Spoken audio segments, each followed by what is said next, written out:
এবারে দেয়াল রঙিন করছেন ইভানা। দেশে ঘটে গেল সরকার পতনের এক ছাত্র জনতার আন্দোলন। এই আন্দোলনে এরই মধ্যে চলে গেছেন প্রধানমন্ত্রী শেখ হাসিনা। 1 মাসের বেশি সময় ধরে এই আন্দোলনে শুরু থেকেই তারকারা যোগ দিয়েছেন ছাত্রদের সঙ্গে, উৎসাহিত করেছেন তাদের। তবে ছাত্রদের বিজয়ের পরও কাজ থেমে নেই। তারা নেমে গেছেন দেশ গঠনের কাজে। এখানেই উপস্থিতি আছে তারকাদের। যেমন তরুণ অভিনেত্রী পারসা ইভানা রং তুলি নিয়ে হাজির হয়েছেন রাস্তায়।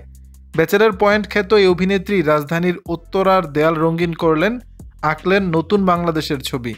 8ই আগস্ট সন্ধ্যায় পারসা ইভানা গণমাধ্যমকে বলেন, আমি আসলে বাসায় বসে থাকতে পারছিলাম না, শিক্ষার্থীদের সঙ্গে পথে নামতে চাইছিলাম, এজন্য পোস্টও দিয়েছিলাম।